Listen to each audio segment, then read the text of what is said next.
Bonjour à toutes, bonjour à tous, bienvenue sur le podcast Flamme Jumelle, Flamme Humaine.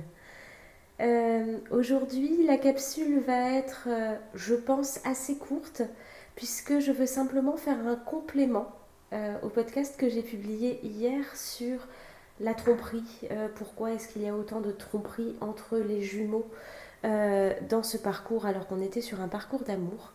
Hier, je vous ai parlé des interactions entre les deux et donc des situations où on se retrouve dans la position de l'amant ou de la maîtresse, des énergies tierces, en tout cas des tromperies par rapport au couple sacré. Et aujourd'hui, je voudrais aborder l'aspect de la tromperie par rapport à nous-mêmes. Parce que j'ai beaucoup parlé hier notamment de la blessure de trahison.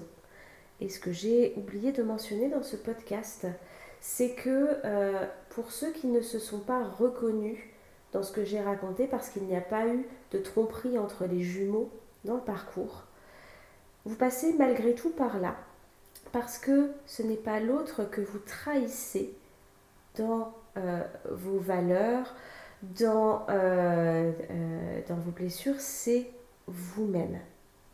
Je m'explique.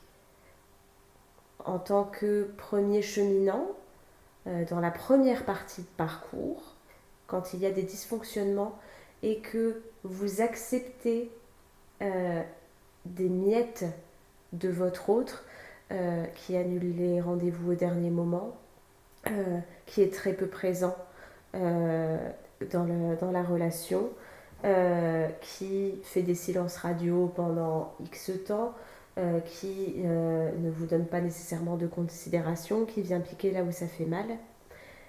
Eh bien, en acceptant cette attitude, c'est vous-même que vous trahissez parce que vous ne vous respectez pas et que vous plongez dans vos pires souffrances. Alors, c'est ce qui est demandé dans le parcours et c'est normal de passer par là. Mais c'est important d'en prendre conscience parce que vous rendre compte que vous vous mentez à vous-même en vous disant que ben oui mais c'est mieux que de perdre l'autre euh, et que votre ego vous raconte toute une histoire pour supporter ça.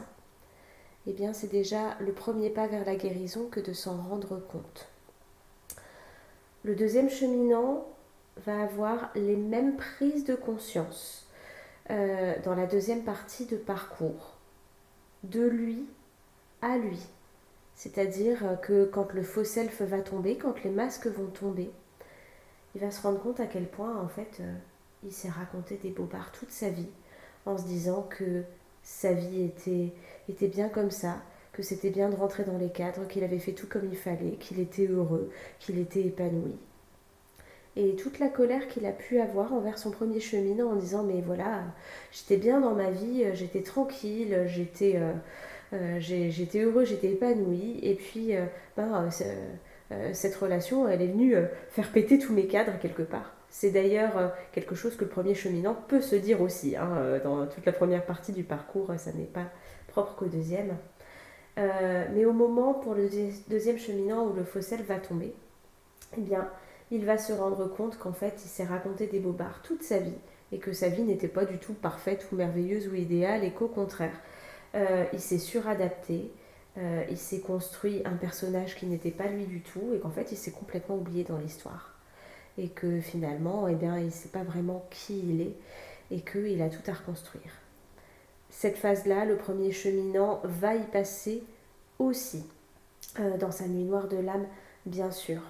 Alors, on passe très souvent par la phase je suis d'abord en colère contre l'autre et donc je lui renvoie toute la faute de c'est à cause de ton attitude que je me suis menti à moi-même, que je me suis trahi, etc.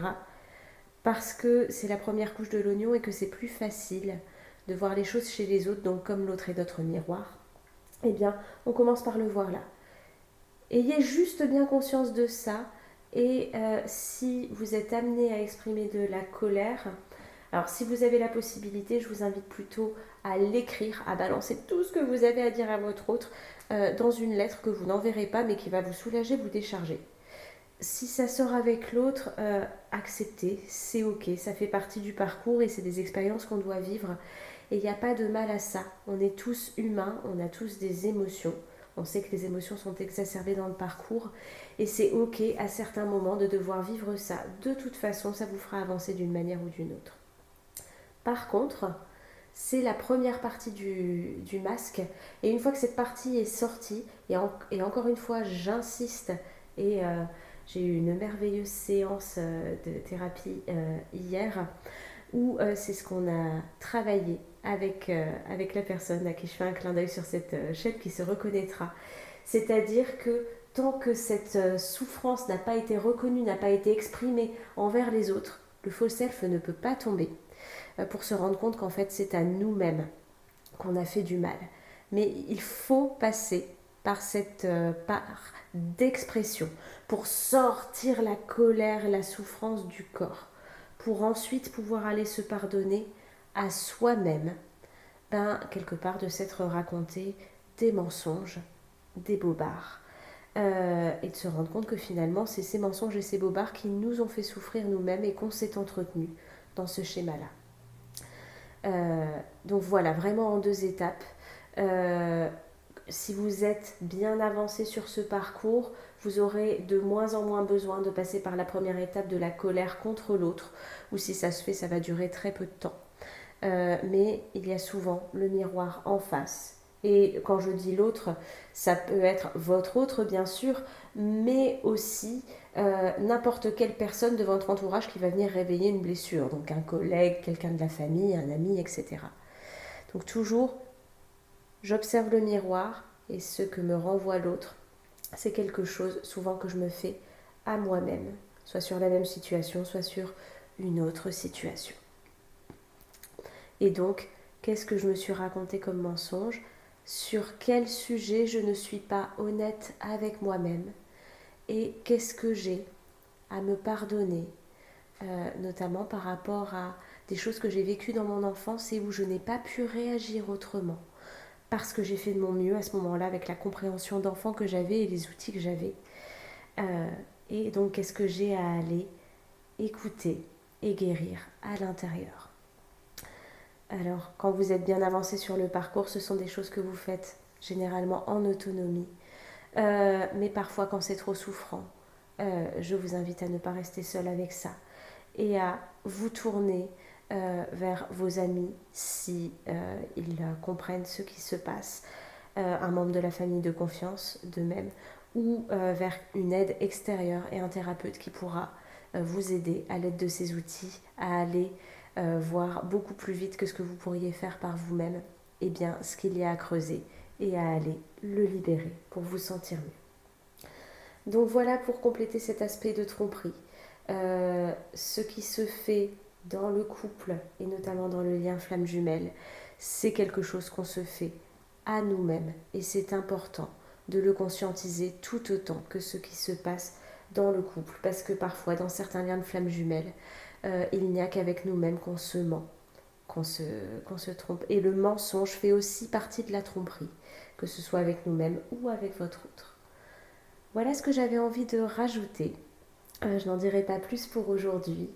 Je vous souhaite de belles conscientisations, de pouvoir avancer sur ce chemin de conscientisation, de pardon, de libération.